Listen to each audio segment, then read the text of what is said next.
Graham Stephan, Andrei Jikh, Tom Nash, and Meet Kevin all got named in a $1 billion lawsuit following the implosion of FTX, the multi-billion-dollar Ponzi scheme that these financial YouTubers generously promoted and got paid handsomely to do so.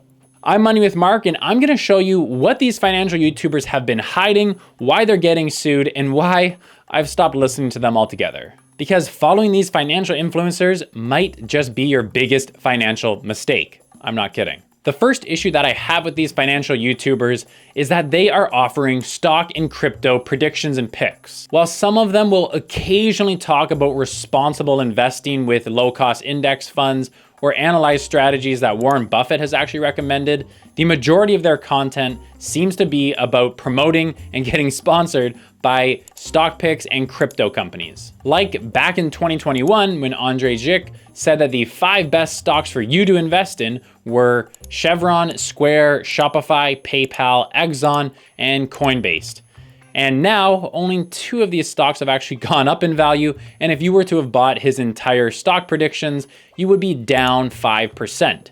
And if you were to compare that to a simple S&P 500 index fund that Warren Buffett recommends, you would actually be up 8 basis points on top of Andrei's picks. But that's not even the worst part. The worst part is that Andrei and some of these other financial YouTubers will actually make you pay for them for picks. Andrei Jikh has a program for $12 a month where you can then pay him in order to give you losing predictions. And I want to give a special shout out to Carson Gale, another financial YouTuber who did a deep dive into these picks and found that other financial influencers actually did much worse than Andrei's picks. Like Jeremy from Financial Education, who if you followed his stock advice, you would be down 53% from his advice.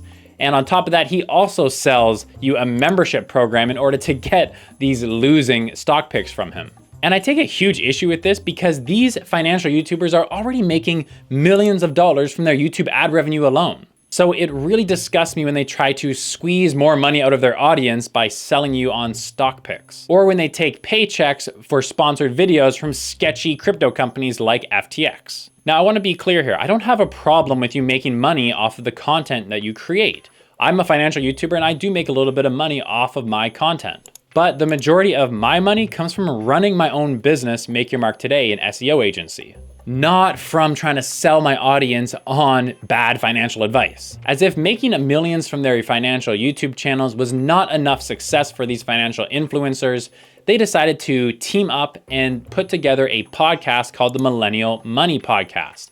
And this podcast, instead of funding it with their own money, they actually took a big paycheck from FTX in order to be the sole sponsor of their podcast. And since they got so much backlash after the FTX Ponzi scheme collapsed, they actually ended up deleting their entire Millennial Money podcast and channel instead of owning up to their mistake.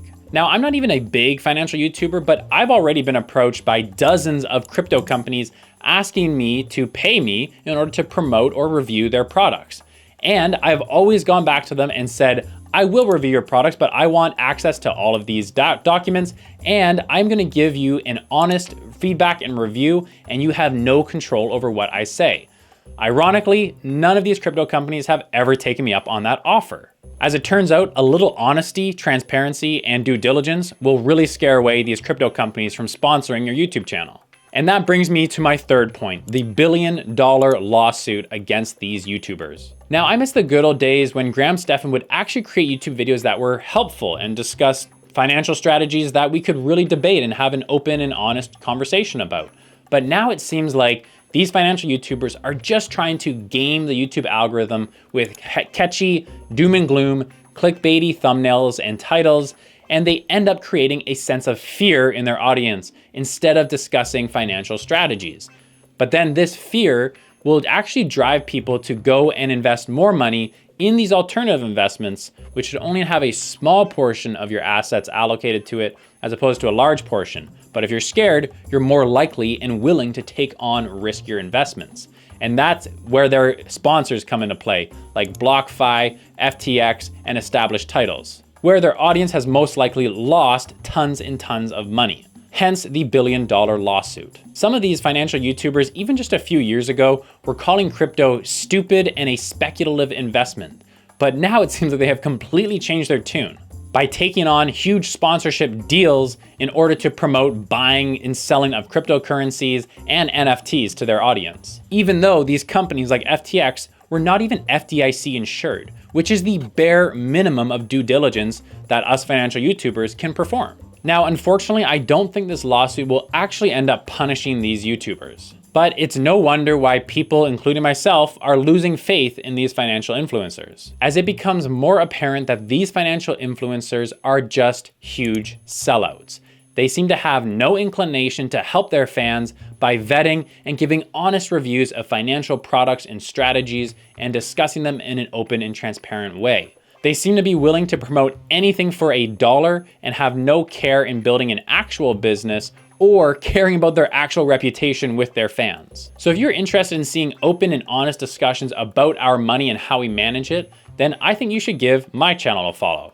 And like this video, because I like to show you my mistakes and how I've learned from them, like how I've lost almost $10,000 in one single stock pick, or how I ended up accumulating $10,000 in debt and how I plan to get out of it, which you can watch that video right up in this corner or this corner. So if you're ready to have those open and honest discussions about money, how we make mistakes and how we learn from them, and want to discuss and compare financial strategies, then comment down below and let me know what you think of financial YouTubers.